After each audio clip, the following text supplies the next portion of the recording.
પ્રણામ વિદ્યાર્થી મિત્રો। લાસ્ટ લેક્ચર ની અંદર આપણે આમનોદો વિશેનો અલગ અલગ અભ્યાસ કર્યો હતો। એમાં એક આમનોદ જોઈ ધંધો શરૂઆત કરવાની આમનોદ હોય તેવા દાખલાઓનો આપણે અભ્યાસ કર્યો। ઉપજ અને ખર્ચના વ્યવહારોની જો અસર આપવાની હોય તો એની કેવી આમનોદ થાય એનો આપણે અભ્યાસ કર્યો। હવે વિદ્યાર્થી મિત્રો આપણે અભ્યાસ કરવા જઈ રહ્યા છીએ ખરીદી અને વેચાણના વ્યવહારો, એટલે કે સાદી ભાષામાં કહીએ તો માલના વ્યવહારોની આમનોદ કેવી અપાય। માલની ખરીદી કરીએ ત્યારે શું થાય, માલની વેચાણ કરીએ ત્યારે કેવી આમનોદ અપાય। તો એના વિશે થોડી હું માહિતી સમજાવું કે જ્યારે આપણે વાત કરીએ છીએ કે માલની ખરીદી કરવામાં આવી તો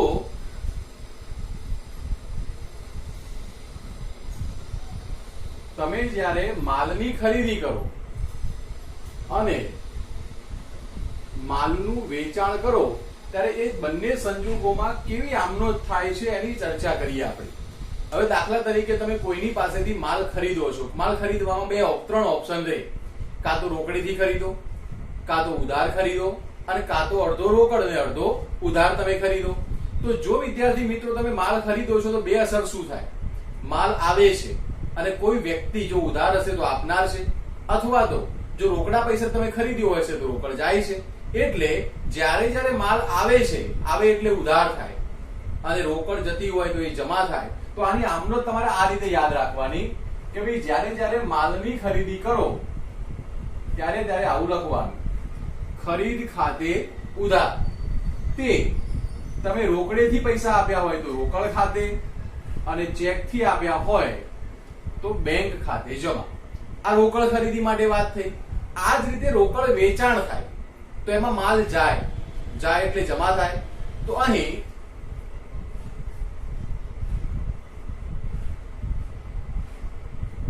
રોકડ કે બેંક ખાતે ઉધાર અને તે વેચાણ ખાતે જમા।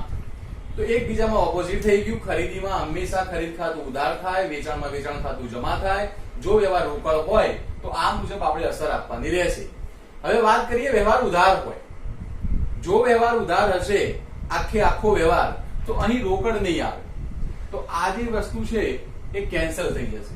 તો શું કરવાનું, તો અહીં તે ખાલી જગ્યા વ્યક્તિ ખાતે, ધારો કે તમે એક્સ પાસેથી ઉધાર માલ ખરીદ્યો તો ખરીદ ખાતું ઉધાર જ થાય, એક્સ આપનાર છે માટે એક્સ ખાતે જમા। આ જ રીતે જો માલનું વેચાણ કરવામાં આવ્યું હોય અને ઉધાર વેચાણ કર્યું હોય તો પછી ઉપર રોકડ શબ્દનો ઉલ્લેખ ના આવે। અહીં ધારો કે એક્સ વ્યક્તિને તમે ઉધાર વેચાણ કર્યું તો એ એક્સ વ્યક્તિ ખાતે ઉધાર। તો મિત્રો તમે જોઈ શકો છો, અહીં હું અથવા જો લગાવી દઉં, આ વ્યવહાર રોકડ હોય તો ખરીદ ખાતે ઉધાર તે રોકડ ખાતે જમા, વ્યવહાર અહીંયા રોકડ હોય તો રોકડ ખાતે ઉધાર તે વેચાણ ખાતે જમા।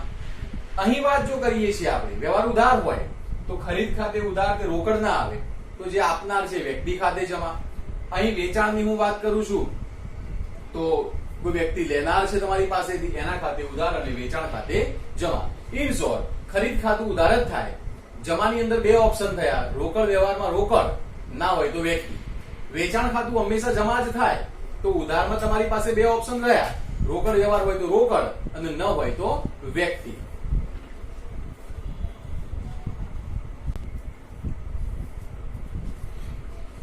તો અહીંયા ખરીદી અને વેચાણની જ્યારે આપણે વાત કરતા હોઈએ તો આ રીતે હિસાબી અસરો આપણે આપવાની હોય છે। હવે થોડું આગળના સ્ટેપમાં લઈ જાઓ।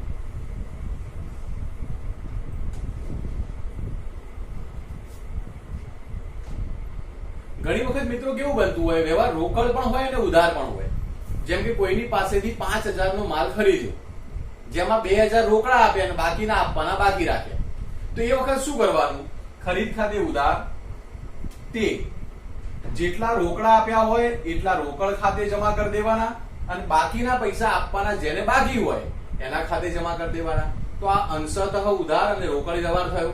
એવું વેચાણમાં પણ કરવાનું, જેટલા રૂપિયા રોકડા મળ્યા છે એટલા રોકડ ખાતે ઉધાર, બાકીના જે લેવાના બાકી છે એ વ્યક્તિ ખાતે ઉધાર અને વેચાણ ખાતે જમા। તો જ્યારે વ્યવહાર અંશતઃ હોય, અંશતઃ રોકડ અને અંશતઃ ઉધાર એક જ વ્યવહારમાં બંને વસ્તુ ભેગી થઈ જાય ત્યારે આ રીતે હિસાબી અસર આપણે આપવાની હોય છે.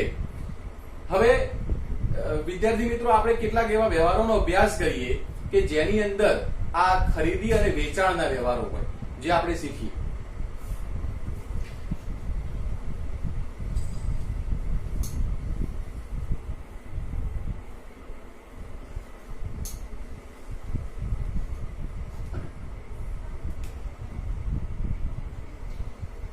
તો પહેલો વ્યવહાર તમે સ્ક્રીન ઉપર જોઈ રહ્યા છો. ₹1000 નો માલ ખરીદ્યો. હવે 1000 નો માલ ખરીદ્યો તો મેં હમણાં આમનો શીખવાડી દીધી. તમારે કેવું લખવાનું રહેશે? તો ખરીદ ખાતે ઉધાર તે રોકડ ખાતે જમા 1000. ખરીદીની વાત આવે, માલની ખરીદી કરી હોય તો ખરીદ ખાતું ઉધારી દેવાનું. ₹1000 નો માલ મહેશ પાસેથી ખરીદ્યો. વ્યવહાર બદલ્યો મેં. હવે 1000 નો માલ મહેશ પાસેથી ખરીદો તો આ રીતે લખવાનું, ખરીદ ખાતે ઉધાર તે મહેશ ખાતે જમા. વ્યવહાર ઉધાર છે. એકમાં વ્યવહાર રોકડ હતો, એકમાં વ્યવહાર ઉધાર છે. ત્રીજો વ્યવહાર જુઓ. ₹1000 નો માલ મહેશ પાસેથી ખરીદ્યો અને અડધા પૈસા રોકડા ચૂકવ્યા. અડધા ચૂકવ્યા મતલબ અડધા ચૂકવવાના કેવા છે? બાકી. તો અહીંયા તમે જોજો, ખરીદ ખાતે ઉધાર તે અડધા ચૂકવ્યા છે, રોકડ ખાતે જમા. અડધા ચૂકવવાના બાકી. તો કે કોને ચૂકવવાના બાકી? મહેશને. તો મહેશ ખાતે જમા. 1000 ની ખરીદી કરી, ₹500 રોકડા ચૂકવ્યા અને 500 ચૂકવવાના બાકી હતા.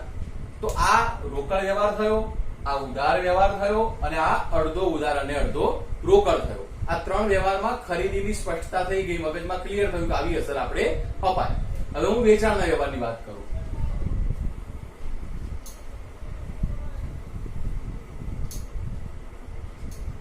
તો હવે તમે વિદ્યાર્થી ત્રીજો વ્યવહાર, ચોથો વ્યવહાર જુઓ. ₹1000 નો માલ વેચ્યો. હવે માલ વેચો તો રોકડ આવે છે અને માલ જાય છે. તો ચોથા નંબરમાં આમનો તમારે આવી આપવાની છે. માલ વેચ્યો, રૂપિયા આવે, રોકડ ખાતે ઉધાર તે વેચાણ ખાતે જમા 1000. પણ વ્યવહારમાં એવું લખ્યું હોય, ₹1000 નો માલ છગનભાઈને વેચ્યો. ₹1000 નો માલ છગનભાઈને વેચ્યો. તો પછી આમનો જ માં આ બદલાવ કરી દેવાનો. અહીંયા રોકડની જગ્યાએ છગનભાઈ લેનાર છે, છગનભાઈ ખાતે ઉધાર તે માલ જાય છે માટે વેચાણ ખાતે જમા. એની એ રકમ 1000. માલની ખરીદીમાં ખરીદ ખાતું હંમેશા ઉધાર થાય, માલના વેચાણમાં વેચાણ ખાતું હંમેશા જમા થાય. એટલે વેચાણ તો બંનેમાં જ જમા છે. અહીંયા રોકડા આયા તો રોકડ ઉધાર કરી દીધી, અહીંયા વ્યક્તિનું નામ છે તો એ ઉધાર કરી દીધું. ₹1000 નો માલ છગનભાઈને વેચ્યો, પરંતુ એમને ₹200 જ રોકડા આપ્યા. તો મતલબ ₹800 લેવાના કેવા રહ્યા? એમની પાસેથી બાકી રહ્યા. તો આ અડધો ઉધાર અને અડધો રોકડ વ્યવહાર છે. ₹1000 નો માલ છગનભાઈને વેચ્યો, જેમ એને ₹200 રોકડા આપણને ચૂકવ્યા. તો આની આમનો જુઓ, જેટલા ચૂકવ્યા છે એટલી રોકડ આવી. તો રોકડ ખાતે ઉધાર ₹200, છગનભાઈ ખાતે ઉધાર બાકીના ₹800, કારણ કે લેવાના 1000 હતા, અને તે વેચાણ ખાતે જમા ₹1000. તો મિત્રો આ રીતે હિસાબી અસર આપવાની હોય. જ્યારે માલની ખરીદી કરી હોય, માલનું વેચાણ કર્યું હોય તો આ મુજબ તમારે અસર આપવાની રહેશે. આ વેચાણના વ્યવહાર જોયા, આની પહેલા તમે ખરીદીના વ્યવહાર જોયા.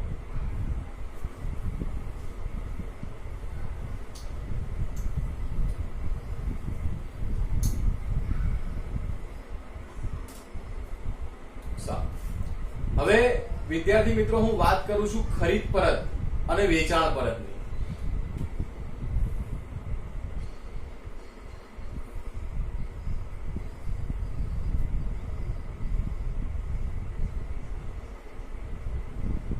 ઘણી વખત વિદ્યાર્થી મિત્રો કેવું બનતું હોય, કોઈની પાસેથી માલ ખરીદ્યો હોય અને તમારે પરત કરવાનો થાય, તો જ્યારે માલ ખરીદો છો અને પછી પાછો આપો છો તો ત્યારે તમારી પાસેથી માલ જાય છે અને સામેનો કોઈ વ્યક્તિ એ માલ લઈ જાય છે. એટલે જ્યારે ખરીદ પરતની આમ નોંધ આવે ત્યારે આ ફોર્મેટ યાદ રાખવાનું, ખાલી જગ્યા ખાતે ઉધાર તે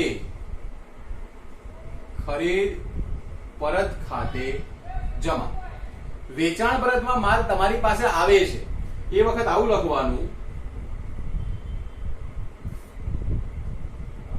વેચાણ પરત ખાતે ઉધાર તે ખાલી જગ્યા ખાતે જમા. કેમ કે વેચાણ પરતમાં માલ આવ્યો, આવે તો ઉધાર થાય, પણ ખાતાનું નામ શું રાખવાનું? વેચાણ પરત. અહીંયા ખરીદી પરતમાં માલ જાય એટલે ખરીદ પરત ખાતું જમા થઈ જાય. હવે ખાલી જગ્યા કેમ રાખી?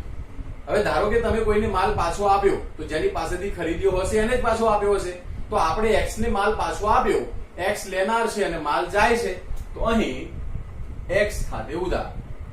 હવે ધારો કે તમે વાય નામના વ્યક્તિને માલ વેચ્યો હતો ને એ પાછો આપી ગયો, તો અહીંયા ખાલી જગ્યાની અંદર વાય ખાતે જમા. એટલે મોટા ભાગે વ્યક્તિનું નામ આવતું હોય છે. પણ સાહેબ આપણે રોકડેથી એની પાસેથી માલ ખરીદ્યો હોય તો? હવે રોકડેથી આપણે એની પાસેથી માલ ખરીદ્યો હોય અને પૈસા આપણને પાછા આપી દેતો હોય, તો અહીંયા રોકડ ખાતે ઉધાર તે ખરીદ પરત ખાતે જમા, વેચાણ પરત ખાતે ઉધાર તે રોકડ ખાતે જમા. પણ મહદઅંશે એ વ્યવહાર ઉધાર થતા હોય છે. તો આ ખરીદ પરત અને વેચાણ પરતની વાત થઈ. તો મિત્રો યાદ રાખો કે હંમેશા જ્યારે હું વાત કરું માલના વ્યવહારોની, એમાં ખાસ કરીને શું આવશે? ખરીદી, વેચાણ, ખરીદ પરત અને વેચાણ પરત.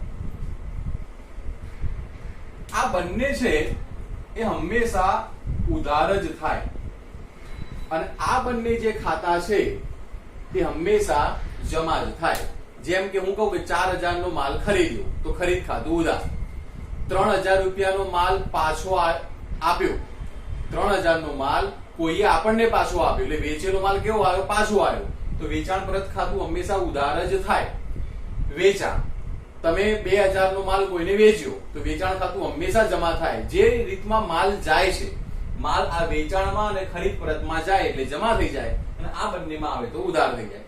પણ અહીં મિત્રો એક વસ્તુ નોંધનીય છે કે તમે યંત્રની ખરીદી કરી હોય તો પછી એવું ના લખાય કે ખરીદ ખાતે ઉધાર તે રોકડ ખાતે જમા, કારણ કે મિલકતના વ્યવહારોને અલગ રીતે નોંધવામાં આવે છે. તો એ વખત એવું લખાય છે કે યંત્ર આવે છે અને રોકડ જાય છે, યંત્ર ખાતે ઉધાર તે રોકડ ખાતે જમા. અહીં હું વારંવાર સ્પષ્ટતા કરું છું કે આ માલની ખરીદી અને વેચાણના વ્યવહાર હોય તો અને તો જ તમારે આવી અસર આપવાની રહેતી હોય છે. હવે આપણે કેટલાક બીજા વ્યવહારોનો અભ્યાસ કરીએ એની પહેલા હું તમને વેપારી વટાવ અને રોકડ વટાવ વિશે થોડી સમજૂતી આપું, જેથી કરી આપણે માલના વ્યવહારોનો અભ્યાસ કરી શકીએ.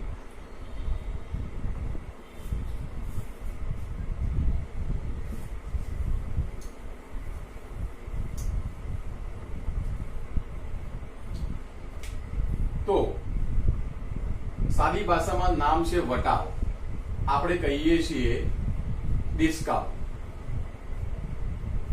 નથી બોર્ડ મારેલા હોતા 10% ડિસ્કાઉન્ટ, 20% ડિસ્કાઉન્ટ, એટલે આપણને 1000 રૂપિયાની વસ્તુ હોય અને 25% ડિસ્કાઉન્ટની ઓફર આપે તો 250 રૂપિયા ઓછા થઈ જાય, તો આપણે ચૂકવવાના કેટલા રૂપિયા થાય? 750 રૂપિયા થાય, અને વેચતા હોઈએ તો 250 રૂપિયા ઓછા લેવાના થાય. તો આવી ડિસ્કાઉન્ટની અલગ અલગ સ્કીમો હોય છે. તો અહીંયા વટાવ જે છે ને ટોટલ 2 પ્રકારના હોય. એક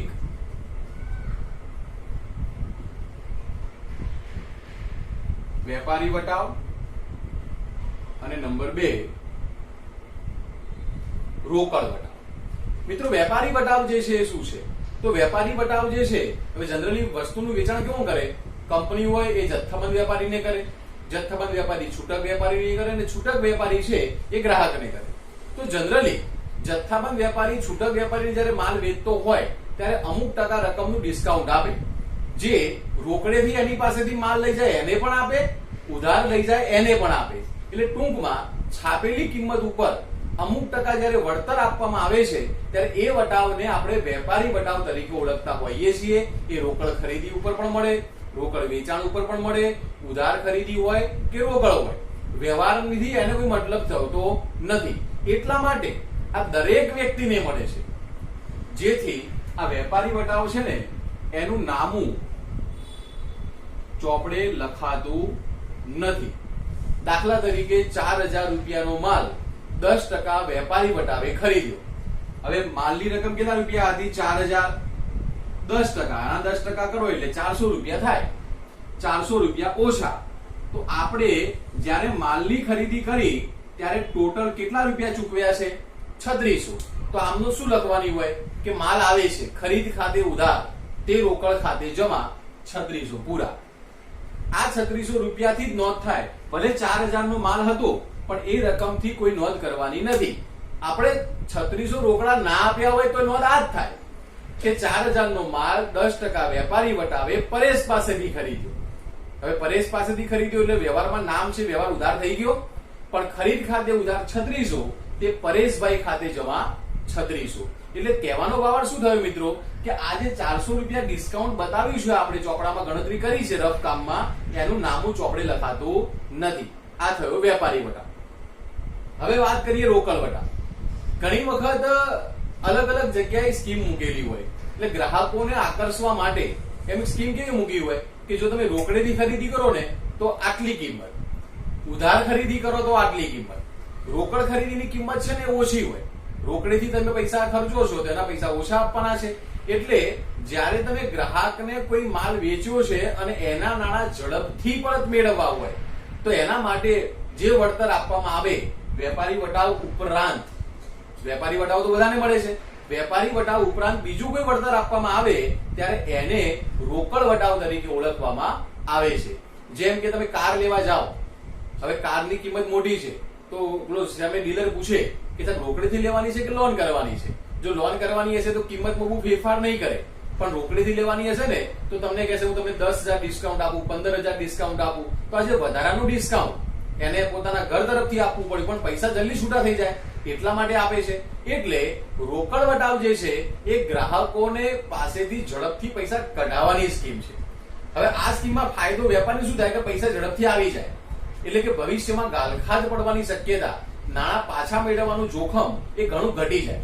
હવે વાત કરી મેં એમ કે ભાઈ રોકડ વટાવ છે તો એ બધા લોકો નથી આપવામાં આવતું. તો આ રોકડ વટાવનું નામું એ ચોપડામાં લખાય છે.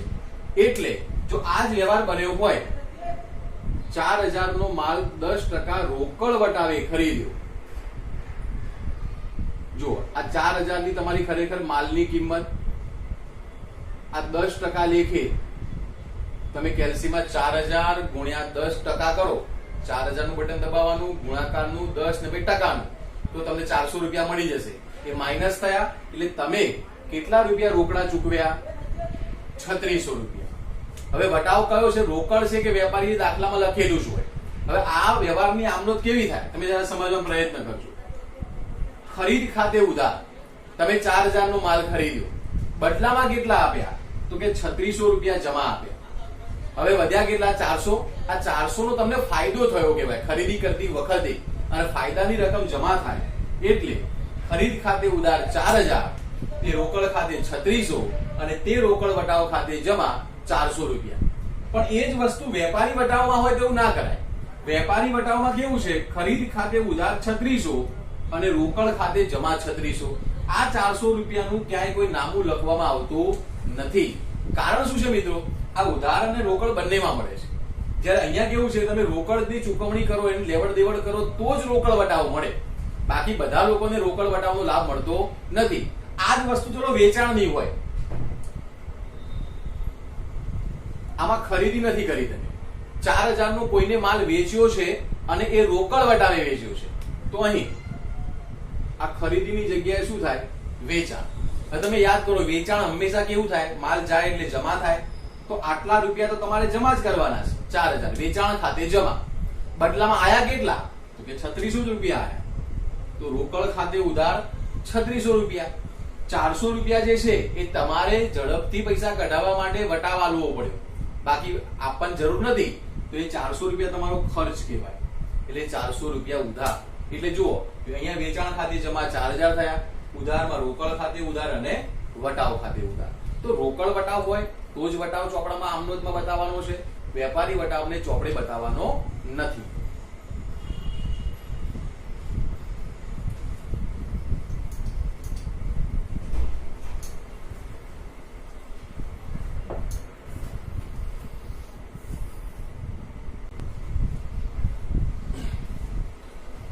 તો મિત્રો આપણે હવે માલના વ્યવહારો વિશેની ઘણી સમજ લઈ લીધી છે. હવે આપણે એક દાખલો ગણીએ પાઠ્યપુસ્તકનો, જેમાં દાખલાનો નંબર છે સ્વાધ્યાય 4 માં 9મો. એના ઉપર હેડિંગ પણ છે માલના વ્યવહારો. તમે સ્ક્રીન ઉપર આખી રકમ નહીં જુઓ, પણ વ્યવહાર જેમ જેમ આવતો જશે એમ હું રકમ બતાવતો જઉં છું. તો એ વ્યવહારની પહેલું એવું હેડિંગ જુઓ, નીચેના વ્યવહારોની રમેશના ચોપડે તમે આમનોંધ લખો. હવે રમેશના ચોપડે આમનોંધ લખવાની છે 2014 એપ્રિલ. તો આપણે જયારે લખતા હોઈએ તો અહીંયા આપણે આવું લખીએ છીએ: તારીખ, વિગત, ખાપા, ઉધાર રૂપિયા અને જમા. હવે એ દાખલાની રકમ તમે જે સ્ક્રીન ઉપર જોઈ રહ્યા છો એમાં પહેલો વ્યવહાર જુઓ: રોકડ ખરીદી 15,000 અને રોકડ વેચાણ 14,000. રોકડ ખરીદી અને રોકડ વેચાણ. હવે ખરીદી કરો એટલે મેં કીધું હતું ખરીદ ખાતું હંમેશા ઉધાર થાય અને વેચાણ ખાતું હંમેશા કેવું થાય? જમા થાય. તો બંને અલગ અલગ વ્યવહાર છે એટલે બંને માટે આવું લખવાનું. પહેલા વ્યવહાર માટે ખરીદ ખાતે ઉધાર તે રોકડ ખાતે જમા. કેટલા રૂપિયાની ખરીદી કરી છે? તો 15,000. ફરીથી પહેલી તારીખ આપો અને એમાં એવું લખ્યું છે વેચાણ કર્યું. વેચાણ ખાતું હંમેશા જમા થાય, માલ જાય છે અને રોકડ આવે છે. તો એમાં આવું લખવાનું: રોકડ ખાતે ઉધાર તે વેચાણ ખાતે જમા. કેટલા રૂપિયાનું માલનું વેચાણ કર્યું આપણે? 14,000. તો અહીંયા રકમ લખવાની છે આપણે 14,000 રૂપિયા. નેક્સ્ટ બીજો વ્યવહાર જુઓ: રૂપિયા 10,000 નો અંગત માલ સ્ટોક ધંધામાં લાવ્યા. માલિક ધંધામાં શું લાયા છે? માલ લાયા છે. ખરીદી કે વેચાણ કર્યું નથી. તો બે અસર સિમ્પલ છે. માલ આવે છે, માલિક આપનાર છે. માલ આવે એટલે માલ તો ઉધાર જ થાય. તો તારીખ એની કઈ છે? 5. તો 5 તારીખે ધંધામાં માલ આવ્યો એટલે માલ સ્ટોક ખાતે ઉધાર. માલિક આપનાર છે. જ્યારે જ્યારે માલિક આપનાર હોય ત્યારે મૂડી ખાતે જમા થાય. કેટલા રૂપિયાનો માલિક માલ લાયા છે? 10,000. તો આ વાત થઈ પેલા બે વ્યવહારની. તમે સ્ક્રીનશોટ લઈ લેજો, પછી આગળના વ્યવહારમાં જઈએ.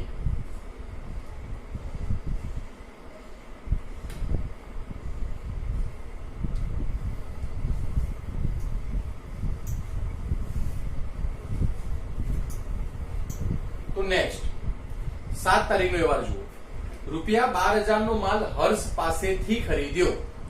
અહીંયા વ્યવહારમાં વ્યક્તિનું નામ હર્ષ આપ્યું છે માટે વ્યવહાર કેવો ગણાય? ઉધાર ગણાય.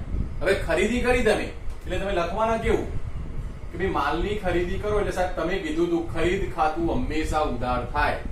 તો ખરીદ ખાતે ઉધાર તે હર્ષ ખાતે જમા. કેટલાની માલની ખરીદી કરી છે આપણે? 12,000 રૂપિયા.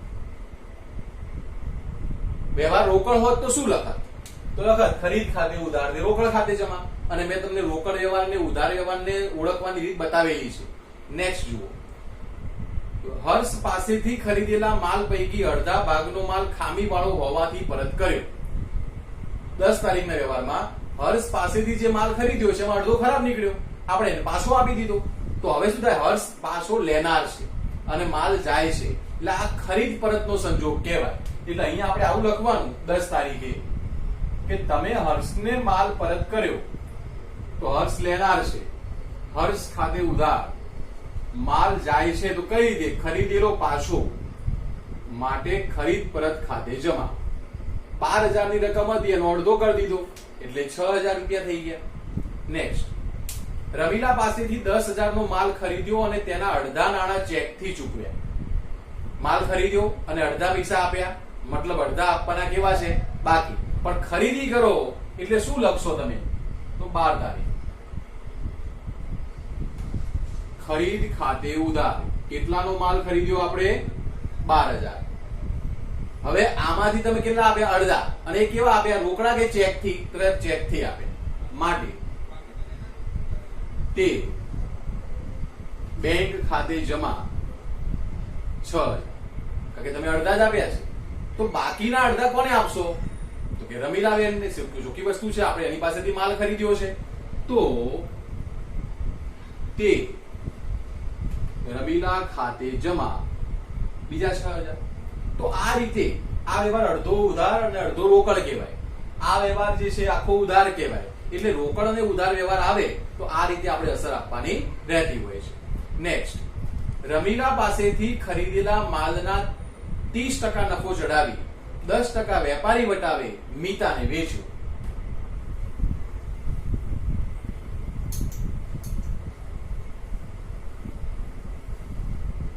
હવે આપણે રમીલા પાસેથી જે માલ ખરીદ્યો હતો, કે આગળના વ્યવહારમાં તમે જુઓ 12,000 નો માલ હતો, એ 12,000 ના માલમાંથી 30% નફો ચડાયો અને 10% વેપારી વટાવે આપણે વેચ્યો. હવે રકમ જુઓ, રમીલા પાસેથી ખરીદેલા માલ 30% નફો ચડાવી, તો આપણે 12,000 રૂપિયાનો માલ રમીલા પાસેથી ખરીદ્યો હતો. આટલાનો માલ ખરીદ્યો હતો. હવે આમાં 30% નફો. હવે નફો શોધવો હોય તો 12,000 ના 30%, 12,000 ગુણ્યા 30% એટલે 3600 રૂપિયા આવે. આ રીતે 12,000 ગુણ્યા 30 ભાગ્યા 100, આટલા રૂપિયા આપણે નફો લીધો. એટલે નફો એડ કરશું, તો નફો એડ કર્યા પછી કેટલા રૂપિયા આવશે? 15,600 રૂપિયા થાય. હવે આ 15,600 નો માલ આપણે કોઈને વેચ્યો છે તો વટાવ આપી વેચ્યો. કેટલા ટકા વટાવ આપી વેચ્યો? 10%. તો 10% લેખે આના 10%, 1560, 15,600 ગુણ્યા 10 ભાગ્યા 100, આટલા રૂપિયાનો વેપારી વટાવ. આપણે કોઈને વેચ્યું એટલે વટાવ આપણે આપ્યો, એટલે આપણે એટલા રૂપિયા ઓછા લઈશું. તો હવે વધે કેટલા રૂપિયા?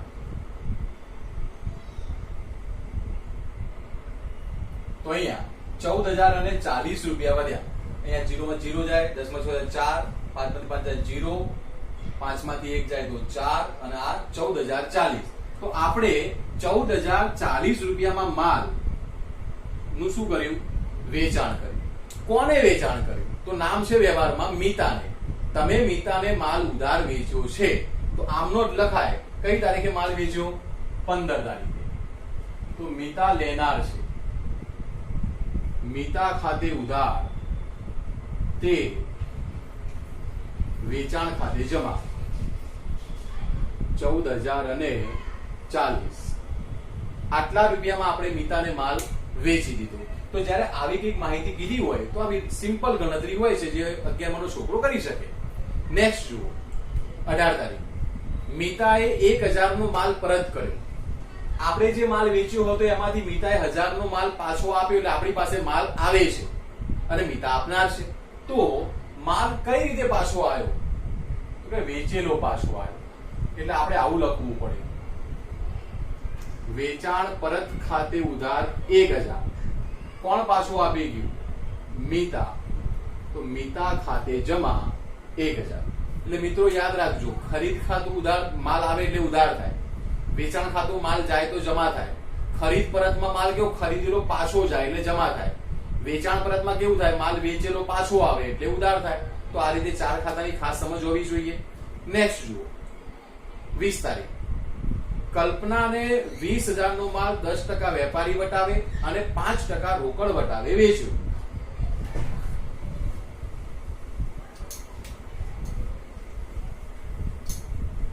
હવે કલ્પનાને તમે જયારે માલ વેચો છો ત્યારે માલની રકમ કેટલા રૂપિયા હતી? તો કે સાહેબ 20,000 રૂપિયાનો માલ હતો. અચ્છા, કેટલા ટકા વેપારી વટાવશે? તો કે 10%. 20,000 માંથી 10% કરો તો 10% લેખે આ એનો વેપારી વટાવ થઈ ગયો. તો હવે વધ્યા કેટલા રૂપિયા? 18,000 રૂપિયા. હવે રોકડ વટાવ મિત્રો કેવી વસ્તુ છે? રોકડ વટાવ વ્યવહારમાં લખ્યું હોય એનો મતલબ એવું નહીં માની લેવાનો કે વ્યવહાર રોકડ જ છે. દાખલામાં કે વ્યવહારમાં સ્પષ્ટતા હોવી જોઈએ કે રોકડેથી જ વેચ્યો. હવે દાખલામાં જુઓ, કલ્પનાને 20,000 નો માલ 10% વેપારી વટાવ અને 5% રોકડ વટાવે વેચ્યો, પણ કલ્પનાને રોકડેથી વેચ્યો એવું કીધું નથી. હવે જો રોકડેથી વેચ્યો નથી તો રોકડ વટાવ આપવાની કોઈ જરૂર નથી. રોકડ વટાવ તો ત્યારે જ અપાય કે જ્યારે તમારી પાસે એ વ્યક્તિ પાસેથી રોકડ આવતી હોય. હવે રોકડ લેતા નથી, વ્યવહાર ઉધાર છે, કારણ કે જો વ્યવહારમાં કલ્પના નામ છે અને આગળ રોકડ વટાવ આપી દીધું એટલે એવું નહીં માની લેવાનું કે વ્યવહાર રોકડ છે. અહીં ઘટના શું બની રહી છે? ઉધાર વ્યવહારની બની રહી છે. એટલે અહીં હું રોકડ વટાવ કાપતો નથી. હા, એવું કીધું હોત ને કે રોકડેથી વેચ્યો તો હું 18,000 ઉપર પાછા બીજા રોકડ વટાવના પૈસા કાપી આપત, 5% લેખે 900 રૂપિયા, પણ અહીંયા કાપવાના નથી. તો તમે કલ્પનાને કેટલાનો માલ વેચ્યો કહેવાય? 18,000 નો માલ વેચ્યો. કલ્પના લેનાર છે અને માલ જાય છે, તો અહીં આપણે આમ નોંધ લખવાની છે 20 તારીખમાં કલ્પના લેનાર છે, કલ્પના ખાતે ઉધાર, તે વેચાણ ખાતે જમા, ફક્ત ને ફક્ત 18,000. વેપારી વટાવનું નામું લખાતું નથી માટે આ રીતે, અને રોકડ વટાવમાં રોકડા રૂપિયા આયા નહીં માટે આ રીતે. પછી 22 તારીખનો વ્યવહાર જુઓ.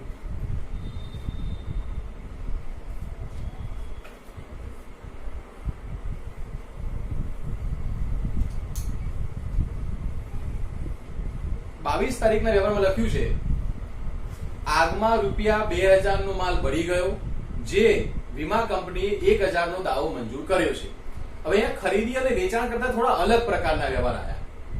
હવે આપણો માલ જે છે એ આગમાં કેટલા રૂપિયાનો બળી ગયો વ્યવહારમાં જુઓ તો કે 2,000 રૂપિયાનો, એટલે એટલા રૂપિયાનો માલ ગયો. કંપની તમને કેટલા રૂપિયા આપવાની છે? તો કે કંપની અમને એવું કીધું છે કે તમને 1,000 રૂપિયા આપીશ. તો બહુ સમજો ધ્યાનથી. 2,000 નો માલ આગમાં બળીને જાય છે, આગમાં બળી, એમાંથી કંપની વાળા એવું કહે છે કે અમે તમને 1,000 રૂપિયા આપીશું, મતલબ તમને 1,000 મળવાના નથી. તો આ જે છે ને નુકસાન કહેવાય. નુકસાનનું નામ પાડવું પડે. આગથી થયેલું નુકસાન. હવે તમારો ટોટલ માલ કેટલાનો ગયો? 2,000 નો. હવે 2,000 નો માલ જાય એટલે કેવું થાય? જમા થાય. તો બાકીના બે ઉધાર કરી દેવાના. એક તો વીમા કંપની પાસે લેણું છે એટલે ઉધાર થઈ જાય, અને નુકસાન ઉપર ખર્ચનું નુકસાન નિયમ હતો ખર્ચ કે નુકસાન ખાતે ઉધાર. અને મેં તમને એક આ શોર્ટકટ આપ્યો, આવું લખી નાખવાનું. તો આમનો જો આ રીતે બનાવવાની. તારીખ છે 22, અહીંથી નીચેથી લખવાનું. આગથી થયેલ નુકસાન ખાતે ઉધાર વીમા કંપની ખાતે ઉધાર, અને તમારો માલ આગથી બળીને ગયો છે. ધંધામાં જ્યારે અન્ય રીતે માલ જાય, ધંધામાં જ્યારે આગથી, ચોરીથી, વરસાદથી, ઉપાડથી, જાહેરાતથી, ધર્માદાથી માલ જાય તો જમામાં જોજો કયું ખાતું કરવાનું? ખરીદ ખાતું. આમ તો માલ ખરીદો તો જ ખરીદ ખાતું આવે, પણ અન્ય રીતે જાય ને તો પણ ખરીદ ખાતું આવે, યાદ રાખી લેજો. હવે 1,000 રૂપિયાનું નુકસાન, 1,000 રૂપિયા કંપની પાસેથી લઈશું, અને ટોટલ ખરીદ ખાતામાં જમા થશે 2,000 રૂપિયા. તો આ રીતે અસર આપવાની છે. જ્યાં જ્યાં તમને નોંધ થઈ જાય ત્યાં સ્ક્રીનશોટ લઈ લેવાનો.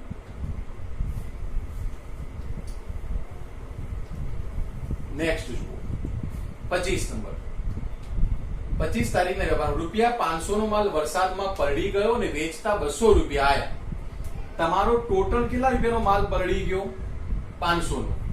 તો વરસાદથી માલ ગયો 500 નો, પણ એ પલળી ગયો માલ, એટલે પલળેલો માલ પેલા ભંગાર વાળાને વેચ્યો તો કે 200 રૂપિયા આપી દો. તો હવે 500 માંથી 200 રૂપિયા તો રોકડા આપણને મળી ગયા. તો તમારું નુકસાન કેટલા રૂપિયા કહેવાય? 300 રૂપિયા. તો અહીં વરસાદથી થયેલું નુકસાન 300 રૂપિયા જ છે. તો હવે નિયમ કેવો છે? માલ જાય એટલે આ તો જમા થઈ જાય. તો પેલા જેમ આ બંને કેવા કરી દેવાના? ઉધાર. તો 25 તારીખમાં તમારે આવું લખવાનું નીચેથી. વરસાદથી થયેલ નુકસાન ખાતે ઉધાર. પછી જો આ શું લખ્યું? રોકડ મળી રોકડ ખાતે ઉધાર અને તે અન્ય રીતે માલ ગયો એટલે ખરીદ ખાતે જમા. વરસાદથી નુકસાન થયું 300, રોકડ મળી 200, તો જમા થયા 500. નેક્સ્ટ, રૂપિયા 327 તારીખ. રૂપિયા 300 નો માલ મફત નમૂના તરીકે મળ્યો.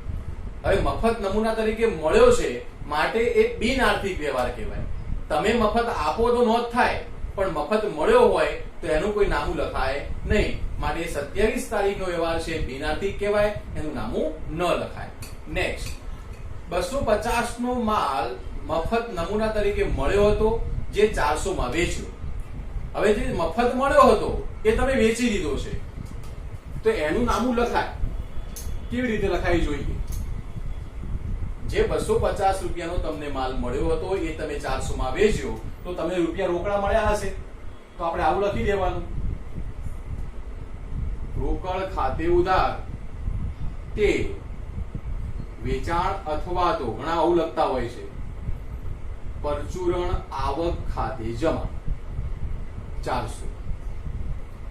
તમને મફત મળ્યો તો એનું નામું ના લખાય, પણ વેચ્યું એટલે પૈસા ધંધામાં આયા એનું નામું લખાય. નેક્સ્ટ ને છેલ્લું, રૂપિયા 1000 ની મૂળ કિંમતના માલના બદલામાં 1500 નો મોબાઈલ ખરીદ્યો. તમે માલ આપ્યો ને બદલામાં મોબાઈલ લીધો. મોબાઈલ કેટલાનો લીધો તમે? 1500 રૂપિયાનો. તો એ નામું લખાય કે તમે જ્યારે મોબાઈલ લો છો ત્યારે મોબાઈલ આવે છે તો મોબાઈલ મિલકત કહેવાય. એટલે મોબાઈલ આવે છે, મોબાઈલ ખાતે ઉધાર, માલ જાય છે પણ અન્ય રીતે જાય છે, ખરીદ ખાતે જમા. અહીંયા માલની રકમ કેટલી હતી? 1000, પણ